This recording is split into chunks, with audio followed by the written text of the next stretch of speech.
Hello everyone, welcome back in our YouTube channel for आपकी success.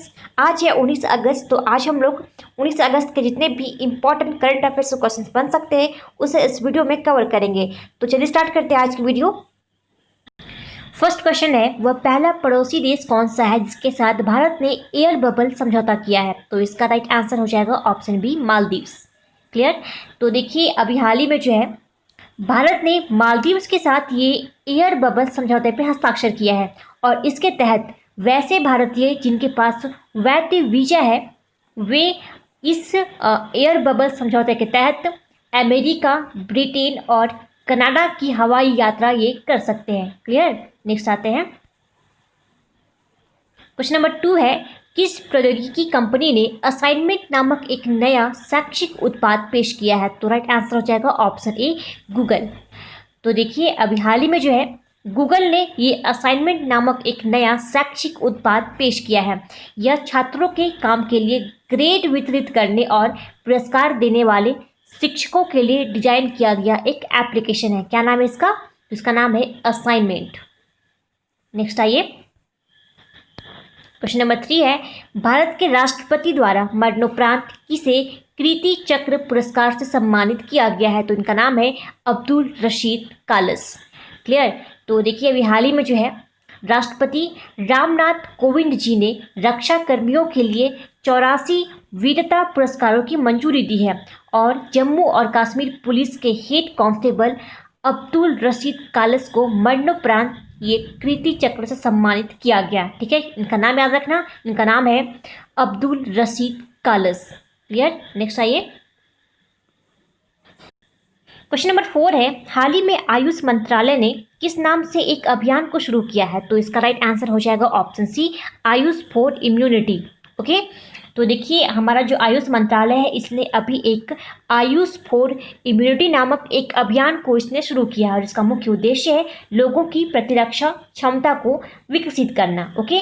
और लोगों को रोगों से लड़ने के लिए उनके अंदर हिम्मत को बढ़ाना। ओके।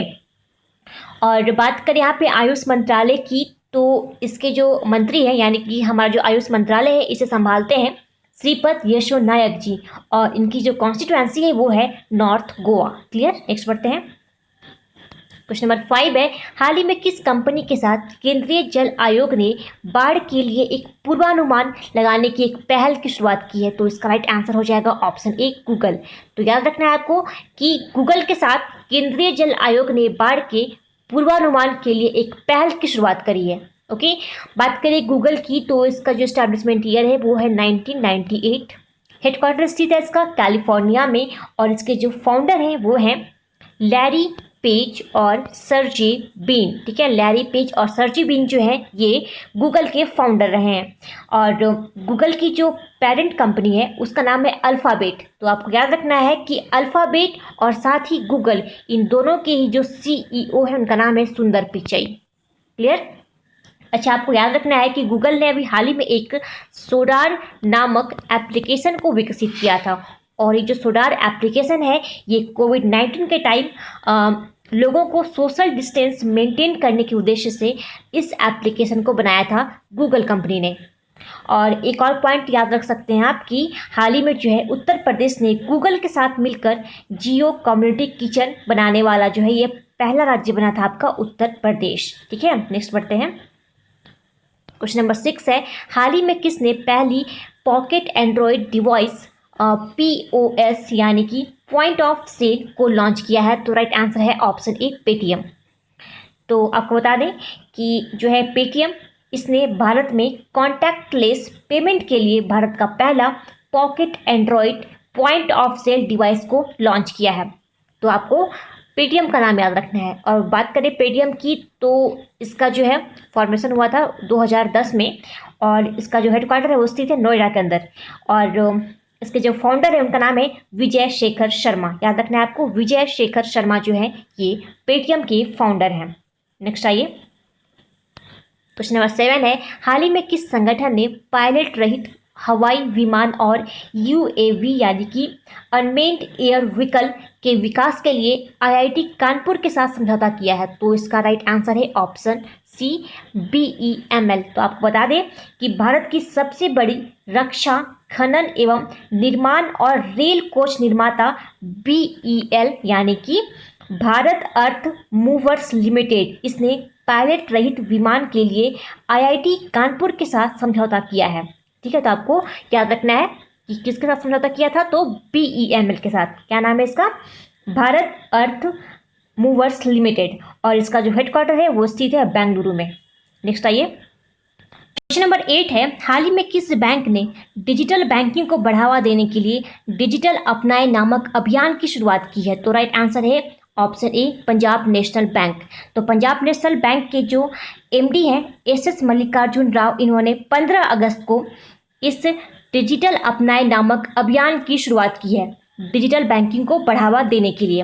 बात करें पंजाब नेशनल बैंक की, तो इसकी स्थापना हुई थी 1894 में लाहौर पंजाब में, और किसके द्वारा? तो लाला लाजपत राय और दयाल मजीठी सिंह के द्वारा जो है ये PNB बैंक की स्थापना की गई थी। ओके, नेक्स्ट आइए, क्वेश्चन नंबर 9 है, हाल ही में किसने एंटी ड्रोन सिस्टम को विकसित किया है? तो राइट आंसर है ऑप्शन सी, DRDO ने। तो अभी हाल ही में defence research and development organisation के द्वारा ये एंटी ड्रोन सिस्टम को विकसित किया गया।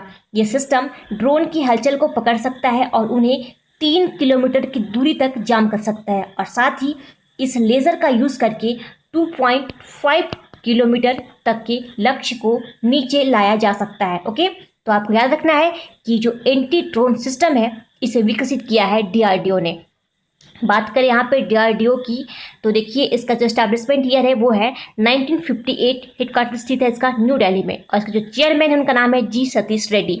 ठीक है, अभी हाल ही में DRDO ने भारतीय सेना को सटीक निगरानी के लिए एक भारत नामक ड्रोन को सौंपा था। ओके, इसके साथ ही इसने एक जर्मी क्लीन नामक एक सैनिटाइजिंग चैम्बर को भी निर्मित किया था DRDO ने, और साथ ही इसने एक UV डिसइंफेक्शन टावर को बनाया था। ठीक है, DRDO ने। क्लियर?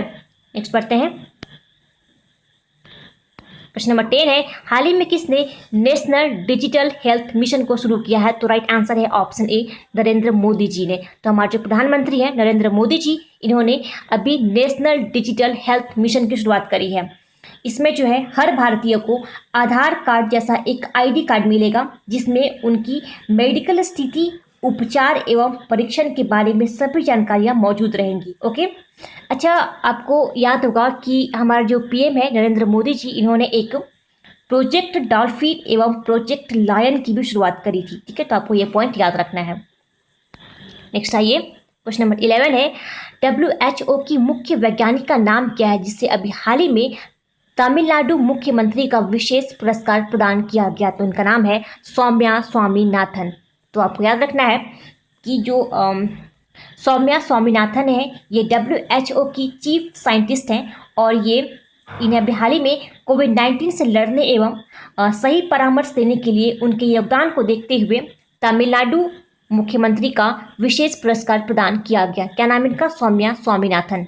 ओके, बात करें यहाँ पे गगन अरोड़ा की, तो इनके बारे में आपको पता होगा, हमने हाल ही में पढ़ा है कि इन्हें अभी CEO ऑफ द ईयर चुना गया है। ओके, सुदर्शन साहू जो हैं, इन्हें अभी हाल ही में धर्मपथ पुरस्कार से सम्मानित किया गया था, और दीपांकर घोष, इन्हें अभी हाल ही में प्रेम भाटिया पुरस्कार दिया गया है। ओके, अच्छा, हमारे जो स्वास्थ्य मंत्री हैं डॉक्टर हर्षवर्धन, इन्हें अभी हाल ही में WHO के एग्जीक्यूटिव बोर्ड के चेयरमैन के रूप में नियुक्त किया गया है। ये पॉइंट आपको याद रखना है। ठीक है, नेक्स्ट आइए, क्वेश्चन नंबर 12 है, हाल ही में किसने one sun one world one grid योजना की घोषणा की है? तो इसका राइट आंसर है नरेंद्र मोदी जी ने अभी हाल ही में one sun one world one grid योजना की घोषणा की है। इसके अंतर्गत जो है दुनिया में सोलर एनर्जी की आपूर्ति के लिए एक ट्रांसनेशनल इलेक्ट्रिसिटी ग्रिड बनाया जा रहा है, जिसमें कि 140 देशों को एक कॉमन ग्रिड के माध्यम से इसमें जोड़ा जाएगा, ताकि सोलर एनर्जी को जो है ट्रांसफ़र किया जा सके आसानी से। देखिए, इसका विज़न है द सन नेवर सेट्स, मतलब कि सूरज कभी अस्त नहीं होगा। इसमें 140 देश जुड़े हुए हैं, तो अगर मान लीजिए किसी भी देश में अगर रात हो रही हो, तो बाकी कोई ना कोई ऐसा देश जरूर होगा जिसमें कि दिन हो रहा होगा। ओके, तो इससे कोई फ़र्क नहीं पड़ेगा, क्योंकि आपका जो है ये एनर्जी जो है ये कंटिन्यू बन रही होगी। ओके। अच्छा, आप एक पॉइंट याद रखिए कि हमारे जो नवीन एवं नवीकरणीय ऊर्जा मंत्री है उनका नाम है RK सिंह, ये भी आपको याद रखना है। ओके, नेक्स्ट बढ़ते हैं। क्वेश्चन नंबर 13 है, हाल ही में किसने formula 1 Spanish grand prix 2020 race को जीता है? तो राइट आंसर है ऑप्शन ए, लुइस हैमिल्टन। आपको पता होगा जो लुइस हैमिल्टन है ये ब्रिटिश हैं, ओके, और ये मर्सिडीज के ड्राइवर हैं, ठीक है। तो इन्होंने अभी हाल ही में ये formula 1 Spanish grand prix 2020 race को इन्होंने जीता है। वैसे इसके पहले भी कई फार्मूला 1 रेसेस हो चुकी हैं। तो देखिए, सबसे पहले हमने पढ़ा था एक ऑस्ट्रिया ग्रैंड प्रिक्स के बारे में, तो जिसे जीता था वोल्टरी बोटास ने। और आपको याद रखना है, ये जो वोल्टरी बोटास है ये फिनलैंड से है और ये भी मर्सिडीज के ड्राइवर है। ओके, इसके बाद जब ये ऑस्ट्रिया ग्रैंड प्रिक्स हुआ जिसे जीता वोल्टरी बोटास ने, इसके बाद जो है आपका था स्टाइन ग्रैंड प्रिक्स, इसके बाद हंगरी ग्रैंड प्रिक्स और एक है ब्रिटिश ग्रैंड प्रिक्स। इन तीनों को ही जीता था लुइस हैमिल्टन ने। और इसके साथ ही एक और इनके नाम जुड़ गया है फॉर्मूला 1 स्पेनिश ग्रैंड प्रिक्स, इसको भी जीत लिया है लुइस हैमिल्टन ने। अच्छा, एक और था फॉर्मूला 1 रेस जिसका नाम है फॉर्मूला 1 70th ग्रैंड प्रिक्स, ठीक है। तो याद रखना, फॉर्मूला 1 जो 70th ग्रैंड प्रिक्स है इसे जीता था मैक्स वर्स्टैपेन ने। और ये जो है ये रेडबुल के ड्राइवर है और ये बिलोंग करते हैं नीदरलैंड से। तो आपको इनका भी नाम याद रखना है। नेक्स्ट आइए, क्वेश्चन नंबर 14 है, हाल ही में किस राज्य सरकार ने येलो चेन केंद्रीकृत ई-कॉमर्स प्लेटफॉर्म को लॉन्च किया है? तो इसका राइट आंसर है ऑप्शन बी, नागालैंड। तो आपको बता दें कि नागालैंड के जो CM है नेफ्यू रियो, इन्होंने नागालैंड के लोगों को जो है अपने स्थानों से ही अपनी सर्विसेज और प्रोडक्ट्स को प्रमोट करने के लिए एक येलो चेन नामक ई-कॉमर्स प्लेटफॉर्म की शुरुआत करी है, यानी इसे लॉन्च किया है।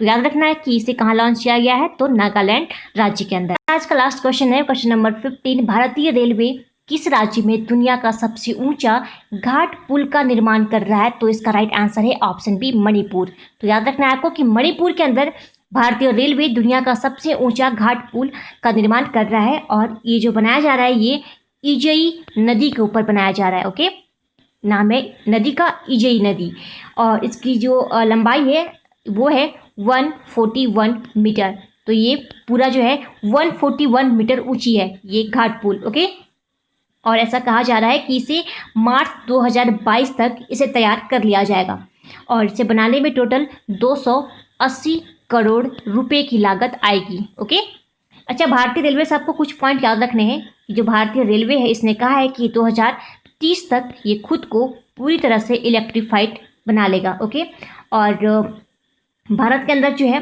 सबसे लंबा, विश्व का सबसे लंबा प्लेटफॉर्म जो है ये बनाया जा रहा है कर्नाटक के हुबली में और इसकी जो लंबाई है टोटल वो है 1400 मीटर। क्लियर? और इसके साथ एक पॉइंट आप याद रख सकते हैं कि भारतीय रेलवे ने अब तक की सबसे लंबी रेलगाड़ी चलाई है जिसका नाम है शेषनाग और इसकी लंबाई थी टोटल 2.8 किलोमीटर। ठीक है, याद रहेगा, 2.8 किलोमीटर लंबाई थी इस शेषनाग रेलगाड़ी की। ओके, तो गाइज ये था हमारा आज का important current affairs. I hope आप सबको पसंद आया होगा। अब बढ़ते हैं क्विज पे। तो कल हमने आपसे प्रश्न पूछा था कि हाल ही में गो एयर ने किसे अपना CEO नियुक्त किया है? तो इसका राइट आंसर था कौशिक खोना। आप सभी ने बिल्कुल सही आंसर दिया था। आज के लिए आपका प्रश्न रहेगा, आपको बताना है कि भारत सरकार ने कब तक शून्य सड़क मृत्यु दर का लक्ष्य रखा है। आपको ईयर बताना है। तो आप अपना आंसर हमें कमेंट बॉक्स में कमेंट करके बताइए। तो गाइस आज की वीडियो यही समाप्त करते हैं। Thanks for watching.